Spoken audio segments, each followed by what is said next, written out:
Yo, hope you guys are having a good day. It's been raining lately, so do get an umbrella if you're going out for a walk or something. Otherwise, just use a car or a taxi, I guess. Anyways, today we're gonna be reacting to game prices collapsing, apparently. Which, it's great because for example, I'm extremely, is it frugal? With my spending in terms of games.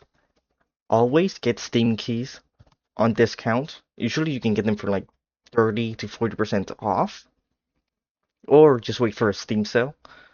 A lot of good games actually get a like a 90% or like 99% discounts. Like you can get them for dirt cheap. Older games, that is. Newer games, usually it's only 40% discounted, right? But yeah, Steam keys, wait for discounts. Buying the game on like for $60 is like holy shit, man. Is it really that urgent? Unless it's a multiplayer game, maybe like Raiders or something like that, or like Elden Ring Night Rain. Yeah, I guess if it's multiplayer, you do want to get it early when the player base is bigger, I guess. Anyways, let's get to it. I've heard you, and with today's story, Actually, the last like $60 game I bought has been Elden Ring, right? I think so. Or is Elden Ring like 40 or 50? Because the only like real AAA games like I bought on release has been Baldur's Gate, just because I was hyped for it. But I think Baldur's Gate is 30 something, right? Like 39. Uh, Sekiro I bought like a year or two ago just to try it out. Same with Elden Ring. And I know I don't think those are like $60. I think those are like cheaper, right? Uh, I might not have bought a $60 game actually. What the fuck? Oh, never mind. Street Fighter is $60, right? I bought that, and I've also bought the like battle pass to get Ed and like Akuma, those two. it seems the rest of the industry is also beginning to hear you. Now, this By the way, holy shit, I'm 5 seconds into it. If you play Akuma or any of these ranged characters, your ass. Just saying so. year started with the fear that gaming is getting more expensive. Dude, I can't like whenever I talk about Street Fighter, it's so annoying. Like it's my first actual like combat game that I'm taking seriously because I had played like Mortal Kombat and all that with like my brothers. But back then I was a little kid and I was just button smashing and like beating them.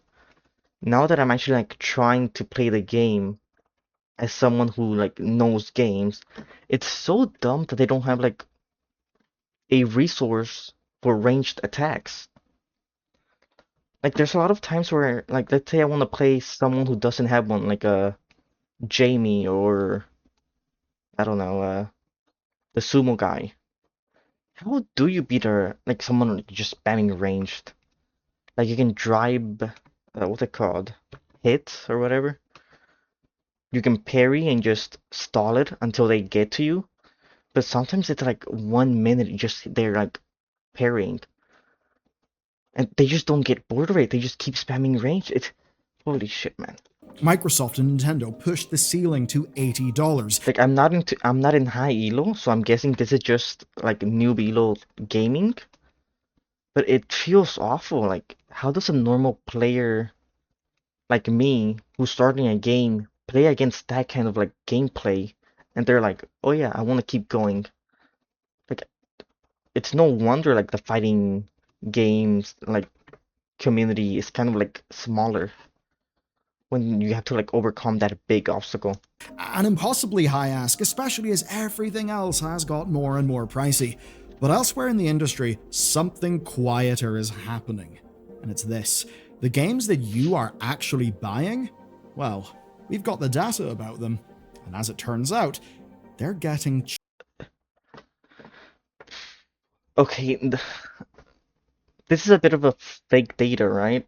Because yes, technically they're getting cheaper because there's been a lot of like good games that have been indie, right? So it's like, oh yeah, But let's say like Silk Song was $60. People would buy it for $60. Like it's not the price is a wall, but it's not a big enough wall for a good game. If a good game costs $60, people are still gonna buy it. Like for GTA, it's gonna be like 100 and something, right? People are still gonna buy that. cheaper. $100 for Grand Theft Auto 6. Oh, there it is. Yeah. That was the And guess what? People are still gonna buy this shit. Now, I don't want to. Where did that hype for GTA 6 come from? Because I feel like the hype came from a meme. You know, like, oh, we got this before GTA 6. And then that became like a meme, and then people actually started like liking GTA. Like I'm talking about like people who never played it. You know, it's such a weird thing. Like people who like shooters and never played GTA, they're like hyped for GTA 6 and all that. Like people who only play MMOs, who only play Farmville or something like that. rumor that kicked off this year's anxiety about game prices. Like I understand Rockstar makes good games, and I agree with that, sure. It was one that Take-Two have been happy to downplay, if not outright refute. But with GTA now delayed, we won't know the truth until next autumn, though we've already seen audiences reject the new pricing. Well, I could be wrong about this, but didn't they increase prices in GTA 5? Not in like the game price, but in currency, in-game currency prices, and like the business cards or whatever they are, and cars and all that. Didn't they increase that not long ago? So yeah, it's possible that GTA 6 isn't like $100, but you know what is gonna increase the price? Increase in prices? The in-game currency. Which by the way, why does GTA even have in-game currency? It's a single player game. What the fuck is that? Ceiling of $80. Like Xbox nobody talks about that, right? Like the fact that whatever. tried to put The Outer Worlds 2 at $80, presumably buying some headroom for Microsoft. The Outer Worlds 2 is such a weird game because I feel like people always said that I like changed them or that it was like super good, but I never like saw anyone play it. It's weird. Microsoft's lovely 30% profit margin demand, but they quickly reversed that decision. The inference from Of that? course they They did. didn't see enough pre-orders. People essentially voted with their wallet. Just that, unlike real votes, the great thing about voting with your wallet is you don't need to do anything to cast your vote. It turns out audiences just Pre-orders are also another cancer. What the pre-orders do is they put pressure on developers to release a product before it's ready because people already bought the product. So if they don't get it by the time they like announced, people are gonna be mad, right? So of course you have to release it, even if it's unfinished, and then just patch it up as it goes. So the developers are fucked, and because you get an unfinished product, you're also fucked because you pre-purchased it. Then the people who didn't pre-purchase, they don't get to have like the exclusive like MTX. So they're also like kind of fucked in terms of like 100%ing the game, like actually 100%ing, like having everything. wouldn't pay So that price for you the pretty much fuck over everyone. Outer Worlds 2. But you know what they would pay? The regular price. Because, selling at a normal price, the game did have a top 10 launch. Though, the right product at $80 will sell. Mario Kart World kind of proved that. Even No. Wait, what did he say? Sorry, let me raise it up a bit. because, selling at a normal price, the game did have Yeah. a top 10 launch. Though, the right product at $80 will You can't put Nintendo in the same place as normal people. Nintendo has somehow brainwashed the masses into thinking that their games are good somehow. Like the new Mario, there's people defending that somehow. To be fair, the Mario Kart, this was good, but it's definitely not worth the $80. Like I had a Nintendo 3DS when I was a kid. I saw the new Mario Kart. It was the same shit. Like sure, there's a new map and there's like wall riding, I guess. that's not worth like the probably $60 price increase. Will sell. Mario Kart World kind of proved that. Even bundled with Switch 2 for many buyers, Not to mention, I heard Mario Kart doesn't really get updated much, right? you don't get So a you're pretty much paying $80 for a 1 month or maybe two before the player base starts declining because they already played all the maps and they're tired. 92% attach rate across 9.57 million copies without lots of people Yep. shelling out the full amount. That's just But Nintendo. that's only one side of this story, because the reality we need to dive into today is about how off-console prices have been plummeting. But there's a not so funny thing hanging over all of this, and it's the simple fact that video game spending is actually falling, but subscriptions are rising. We've seen that in analyst reports, and too often, well, Maybe Game Pass? Is that what he means? we're paying for subs we don't use. That's why Rocket Money is today's video sponsor. He was Because just they talking make about it an easy to ad. get a handle on your subscriptions Okay. and get saving. And you can even get started today for free at rocketmoney.com/Ballular. Now, Rocket Money will securely and safely identify recurring charges for you, and then you can cancel them in I don't just have a any few taps. subscriptions. They've basically put the work in to make that real smooth. My main So problem if with this is a chore you've been subscriptions putting is that off, they're toxic. well, now's the time. They make it easy. That's Like, not let's say you want to subscribe for 1 month. You can't. You subscribe forever.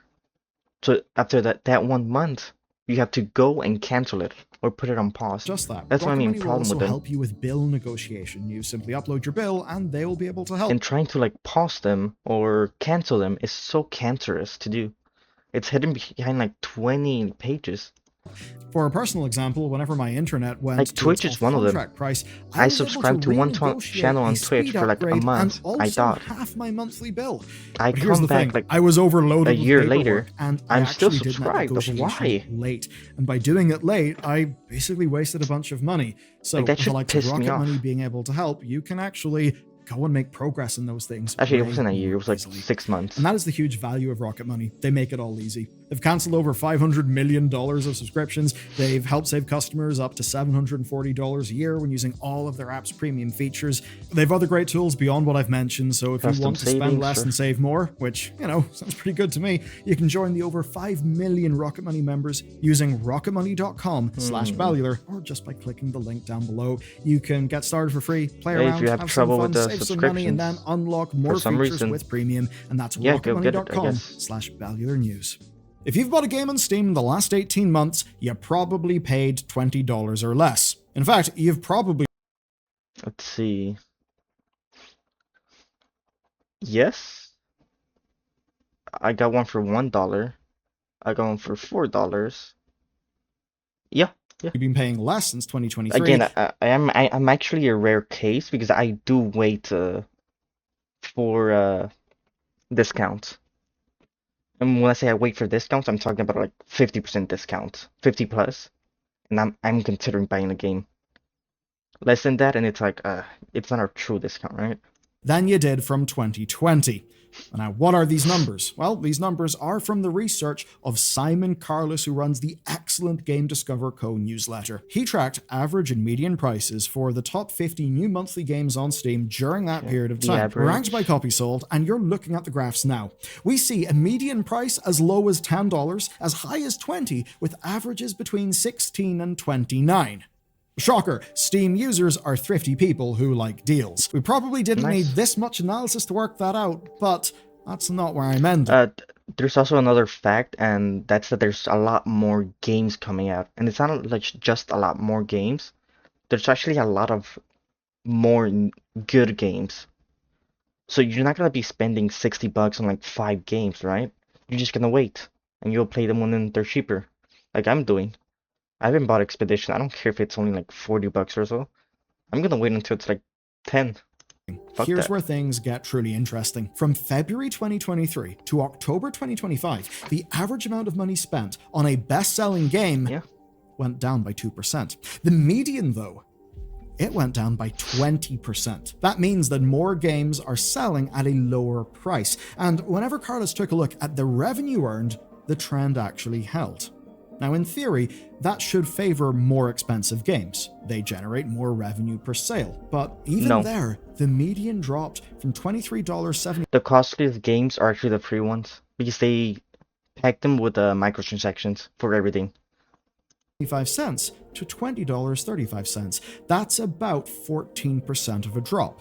And do bear in mind that as this has been happening, the currency has been inflating. So even as players feel like they are being pressured towards $80 games, what they're actually buying is getting cheaper and cheaper. And what's key is that this is not showing us what has been offered to players, it's showing us what players have actually chosen. It's showing the best-selling premium games on the platform. Oops, sorry and about that that. does feel like Don't know what I did. Yep, indie. I wouldn't call this an indie, right? Yeah, they're double A, I feel like. Triple A. $70 for Borderlands. Didn't this game have like awful renderization or something like that? Indie game. Who cares? Shape of Dreams. This was a roguelike, which actually was pretty good, I heard. No, I'm Not Human. That's indie. No idea. This sucks ass. I'm not sure how so many people bought it. Silent Hill. This one's meh. Keep digging. a bit of a win, right? Like a lot of these are indie games, by the way. That we are seeing smaller teams with cheaper games. Another thing with indie games is that they're faster to make because there's a smaller team, which means there's less what they called. Oh, I can't do this. I have to talk with the upper management about it, and they have to talk with even more upper management, and there's not a lot of that. If you want to do something, you can just do it. Beginning to dominate the sales generally space. faster. That says a lot for the value of Steam. And in a world where people would have to compare the price of a full I'm console talking like plus shit, a sorry. subscription for I gotta multiplayer drink water. and more expensive games, and weigh that up to a Steam machine with generally far cheaper games, well, I think it also makes the Steam machine look stronger as well. Overall, though, it's somewhat validating an argument you see all the time, right? The argument people make every time someone suggests an $80 price point, which is that you make your profit in aggregate. So make your games cheaper, and then more people will buy them. Buying four Yep. $20 indie games is to many people better than one $80 AAA game. Surely that's what's $80 is a huge like wall for people. What you want to do is make the game free, make them addicted to the game, then they're gonna buy cosmetics because they're addicted. Like with the League of Legends, for example. Game's free, you don't have to pay for anything, you can just grind it. New skin comes out, it's for your champion. It's just one skin. I can buy it, you know what I mean? going on. Heck, it's all the Surely time. that's what everyone is doing. Well, ish. Let's look more into the data. Carlos gave us the perfect example. It's the September releases on Steam, where Silksong sold like gangbusters at $20, with 4.6 million copies shifted on Steam alone. That's nearly double Wait, it's $20? I thought it was 30 or 40. Now $20. There's probably a Steam key for $10, or 15. No, that's affordable. the sales of a full-price title like Borderlands 4. The immediate takeaway is a lower Yeah, another thing is, would you rather buy a Borderlands 4 or 3 Hollow Knights? Or, a Hollow Knight, a Megapunk, a Clover Pit. That's $40. Let's put a Shape of Dreams, which is a roguelike. That's gonna give you at least hundreds of hours. That was 40, that's $65. You can get another $5 game. Let's say Keep Digging. Trash game, but it can be fun for a couple hours. That's 1, 2, 3, 4. That's 5 games you can play. And they're all super big games that can keep you gaming for at least a month. At least a month. I don't know how long Silksong is, but from a month to a year, you can keep going with these games. Versus you can buy one Borderlands 4, which you finish, you get bored, you drop. That's the problem. nearly double the sales of a full-price Also, Silksong just got a new DLC. Megabonk had just got a new class, I'm pretty sure. The DLC is free. The new class is probably gonna be free. Uh, no, I'm not human. I didn't say that. Shape of Dreams is probably gonna be updated more. So you can see, like, you can even get even more time for the same amount of money. Price title like Borderlands 4. The games are also different. Like this is a story type Elden Ring 2D like platformer. It's hard to like describe Hollow Knight. Megabong is a survivors. Clover Pit is it's unique. It's a roguelike, but like with Gamba. Shape of Dreams is a roguelike, but more PoE Diablo style, like up and down. Keep digging is just digging a hole. So not only do they give more time, they're also vastly different in genre. So it's like you're not playing the same game, right? You're not playing the same thing. The immediate Like you feel like playing a roguelike. What you have that? You feel like playing something more slow, more story-wise, more bosses. You can play Hollow Knight. takeaway is a lower barrier to entry at the price of a couple of coffees, meaning you give yourself the widest possible audience and a big game. And in theory, that also means that more people can buy more games. But it's actually not quite that simple. You see, regardless of price, It the is. majority of game players don't actually buy that many games. Circana's Future of Games report surveyed 2,500 There's not enough time. Also, a lot of 13 plus. They're in school. They come home. They can play one game. What game are they gonna play? They're gonna play the most popular game, or like a sports game, right? Like NBA or whatever. US players on self-reported purchase patterns. About a third of the market My says mouth's they dry, buy by the just way. one game or fewer a year. Yep. Just under two-thirds, 63%, buy fewer than 2 games a year. That is absolutely insane to me. People forget that there's gamers and then there's gamers. What do I mean by that? There's League gamers who just play League of Legends all day. There's like MMO gamers who just play like WoW all day, or like Final Fantasy all day, and that's their only game. There's what they called. What are the other ones? Man. Uh, like PoE gamers or like Diablo 4 gamers who play just those games as well. But I suppose when I think about what my norms are, or maybe you Oh do yeah, the same, sports gamers who only play NBA, as well as COD gamers who only play those specific games, and the next year they buy the same game again. we probably have a sampling bias, one that is in and around enthusiast Yep. gamers. We do buy more games, but it seems Like realistically, if you're watching this video, you aren't one of these like one game Andes. that with broader audiences, that is less the case. Now, obviously, that's Circana doing a survey of 2,500 people in the US. It's good enough work, it's hypothesis generating work, but obviously, it is just a survey. Though I would say that Yeah. when you think about games overall, a lot of it is plausible. You see, a lot of people are only interested in buying this year's sport game or this year's Call of Duty. Well, maybe That's what I this said. year's Call of Duty. Maybe they bought Battlefield instead. But the majority of any product-based industry is often people who are gently engaged in They it, like one not specific people, game. perhaps like you and me. But it's actually the top of the chart that complicates things here, because those people probably aren't the ones buying indie games for $20 en masse. No, that's the other 37%. If you're buying an indie game, you are not a normie gamer. You're not one of those one game Andes, right? Like you're playing only one game, basically. To buy an indie game, you have to be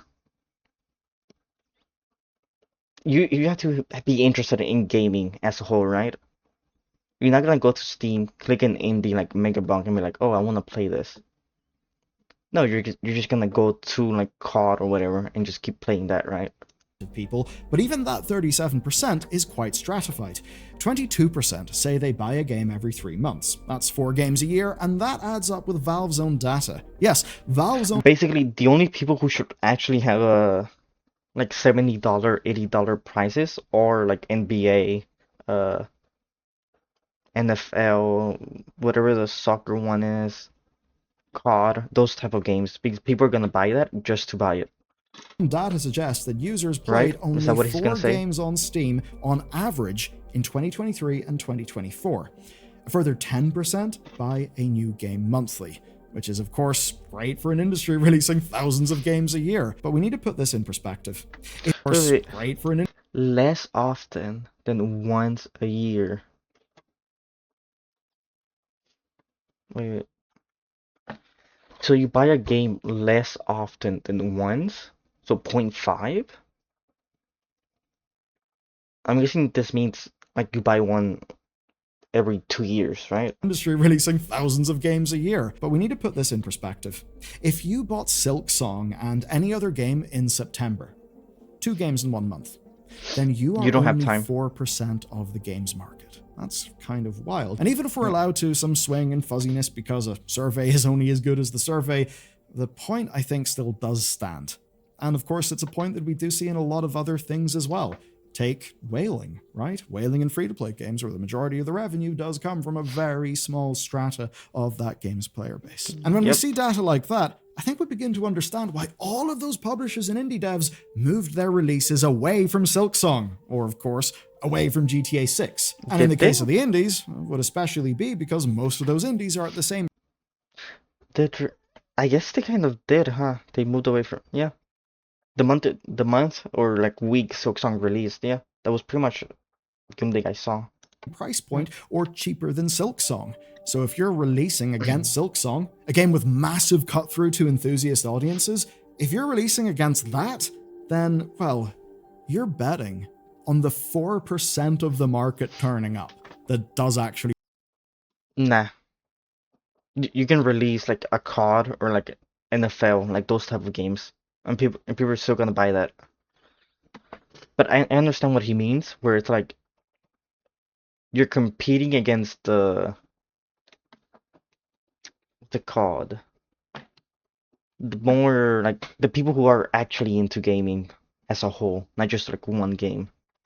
buy multiple But those people who are like super into gaming are not gonna buy, I feel like, COD and all that, right? games a month.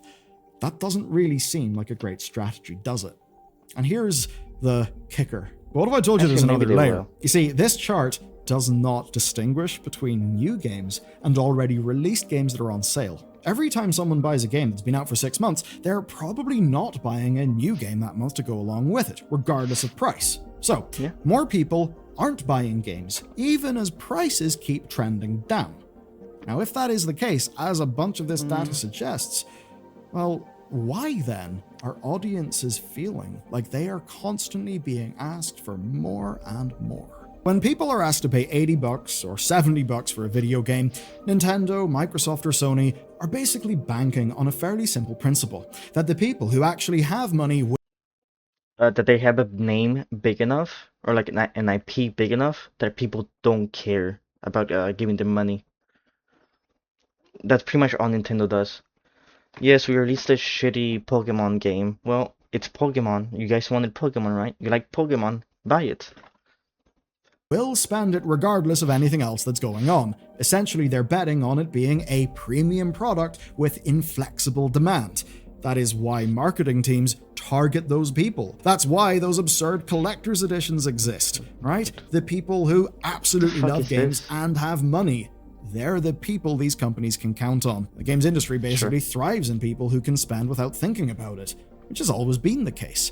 Buying more than one $60 game at launch has been unaffordable to people for Yeah, a lot of years. gamers don't have The self-control. the problem is the proportion of people with money to spend freely It's going down. actually does appear to be shrinking. Get this. As of September, the top 10% of earners accounted for 50% of US retail sales. And in the very same year, spending in games is actually down. The 18 to 25 age group in the US is spending nearly a quarter less in games this year. And everyone, just in large, is down a couple of percent. But on the whole, most game spending is only a few points down. Now, given we're in rough economic times, that could seem Right. like a good thing, right? Oh, the world is experiencing troubles, but games are only down in most categories by a few percent. What if I told you it's actually worse than that? You see, the difference that's been made up, right? What's made this only a few points down? Well, it's basically subscriptions making up the difference because those have grown all year. but that comes from the bottom. To be fair, I don't really. The only time the Xbox Game Pass is I'm gonna find that bad is when it's like $60 a month. Because at that point you can just buy a regular game, right? Of the spending population, not the But I think top. Game Pass overall is pretty good, right? Like you can play what they call I think it's at fuck man. I think it's like $25, right? For a month or so.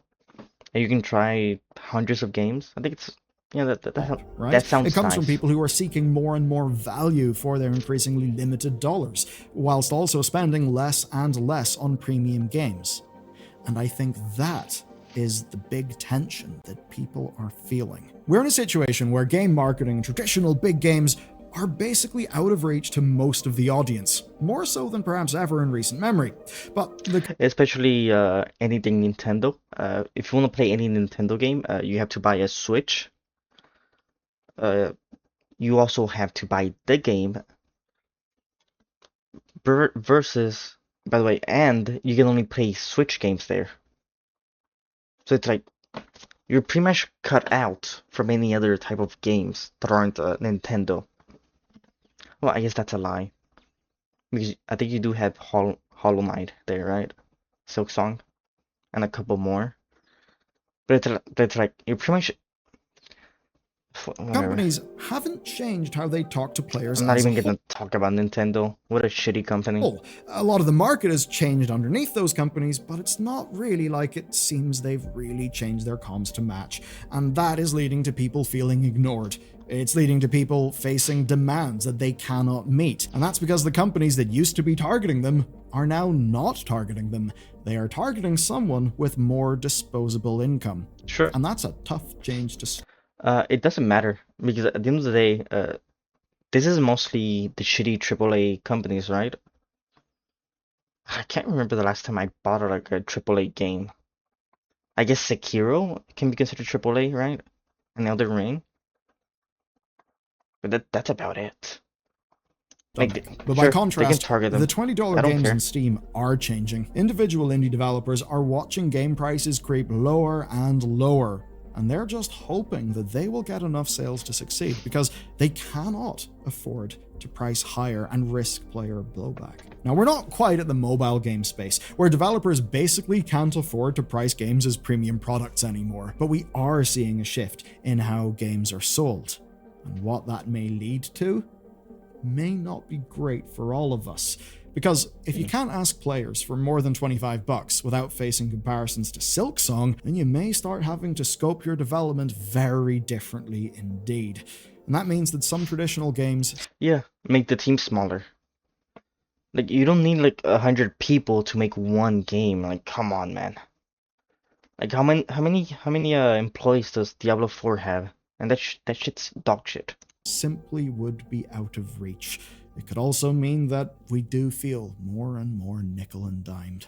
So, it's not all doom and gloom. It actually seems there's a lot of vibrancy in the indie scene. But what we are seeing is a changing market, changing behaviors, and a AAA sector that is struggling to keep up pace with that change. Yeah. So no wonder they're out of touch. And speaking of out. Alright, that's the end. Like I said, they're probably just gonna have to shrink the teams that make the game and stop doing all this like dumb shit in games. Where it's like, oh look, you can pet the cat. Like, sure. People don't actually care if you can pet the cat or not. It's just like a joke, right? Anyways, I'm gonna leave the video in the description if you want to check it out. Peace. Boom boom ba da da da dun dun da da da da.